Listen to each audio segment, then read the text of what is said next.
उत्तर प्रदेश के संभल में पिछले साल भड़की सांप्रदायिक हिंसा को लेकर गठित न्यायिक जांच आयोग की रिपोर्ट ने राज्य के राजनीतिक और सुरक्षा व्यवस्था को हिला देने वाला सच सामने रखा है। सेवामुक्त जज देवेंद्र कुमार अरोड़ा की अध्यक्षता में बनी 3 सदस्यीय कमेटी ने मुख्यमंत्री योगी आदित्यनाथ को 450 पन्नों की जो रिपोर्ट सौंपी है, उसमें बताया गया यह हिंसा कोई अचानक होने वाली हिंसा नहीं थी, बल्कि एक सुनियोजित षड्यंत्र का हिस्सा थी, जिसका मकसद इलाके की डेमोग्राफी को बदलना, हिंदू आबादी को डराना और धार्मिक ध्रुवीकरण को हवा देना था। रिपोर्ट के मुताबिक 1947 में संभल में मौजूद थी 45% हिंदू आबादी। अब संभल में मौजूद 15 से 20% हिंदू आबादी। संभल में आजादी के बाद अब तक हुए 15 सांप्रदायिक दंगे। संभल बना आतंकवादी संगठनों का अड्डा। अमेरिका ने मौलाना सनाउल हक को आतंकवादी किया घोषित। संभल में अवैध हथियार नारकोटिक्स गैंग अभी तक सक्रिय। इस रिपोर्ट के आ जाने के बाद घटती हिंदू आबादी को लेकर महंत राजू दास भी अपने कुछ विचार साझा करते हैं। आप भी सुनिए क्या कहते हैं महंत राजू दास। संभल प्रकरण पे आज जो रिपोर्ट पेश होना था माननीय मुख्यमंत्री जी को, उसमें से कुछ विषय लीक हुआ है। आप देख सकते हो, एक समय संभल की जनसंख्या 45% हिंदुओं की थी, आज 15% रह गई है। ये आंख खोलने की उनको जरूरत है जो गंगा जमनी तहजीब हिंदू मुस्लिम एकता की बात करते हैं। और उस रिपोर्ट में और भी खुलासे हुए हैं, कैसे हिंदुओं का यहाँ से पलायन कराया जाए, कैसे हिंदुओं को प्रताड़ित किया जाए, कैसे जहाँ हिंदू 4 घर है वहाँ कैसे दंगे किए जाए, ये सारे के सारे उस रिपोर्ट में आया है। कितनी दुर्भाग्य की बात है। मैं पूछना चाहता हूँ कि जो लोग हिंदू मुस्लिम एकता की बात करते हैं, वो लोग क्यों चुप हैं, क्यों मौन हैं?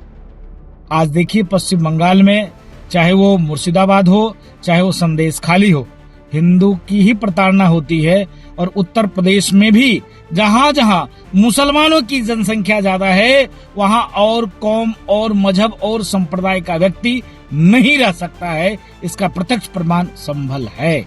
अब आयोग ने भी इस पूरे मामले को लेकर क्या जानकारी साझा की है, हम आपको बता देते हैं। आयोग का कहना है कि आजादी के बाद से अब तक संभल में 15 सांप्रदायिक दंगे हो चुके हैं और ये इलाका आतंकी गतिविधियों, अवैध हथियारों और नारकोटिक्स गैंग का गढ़ बन गया है। रिपोर्ट में कहा गया है कि 24 नवंबर 2024 की हिंसा पूर्व नियोजित थी और इसे अंजाम देने में समाजवादी पार्टी के सांसद जिया उर रहमान बर्क, विधायक के बेटे सुहेल इकबाल और जामा मस्जिद के इंतजामिया कमेटी के पदाधिकारी शामिल थे। 22 नवंबर को सांसद वर्क ने भड़काऊ भाषण देकर नमाजियों को उकसाया, जिसमें उन्होंने कहा कि हम इस देश के मालिक हैं, मस्जिद थी, है और कयामत तक रहेगी, अयोध्या जैसा यहाँ नहीं होने देंगे। और इसी के बाद तुर्क और कन्वर्टेड पठानों के बीच संघर्ष भड़क गया, जिसमें 4 लोगों की मौत और 29 पुलिसकर्मी घायल हुए। रिपोर्ट में बताया गया कि हिंसा के लिए बाहर से दंगाई बुलाए गए थे और हिंदू मोहल्लों पर हमला किया जाना था, लेकिन पुलिस की समय पर तैनाती से बड़ा नरसंहार टल गया। इस हिंसा की जड़ें 19 नवंबर को शुरू हुई, जब हिंदू याचिकाकर्ताओं ने शाही जामा मस्जिद को एक प्राचीन मंदिर के ऊपर बना बताया और अदालत ने उसी दिन और 24 नवंबर को मस्जिद का सर्वेक्षण कराया। सर्वे की जानकारी जानबूझकर लीक की गई, जिससे वहां भीड़ जमा हो गई और षड्यंत्र को अंजाम देने के लिए माहौल तैयार किया गया। मौलाना सनाउल हक को अमेरिका पहले ही आतंकी भी घोषित कर चुका है और अब जांच में सामने आया कि संभल जैसे इलाके इन नेटवर्क्स का अड्डा बनते जा रहे हैं।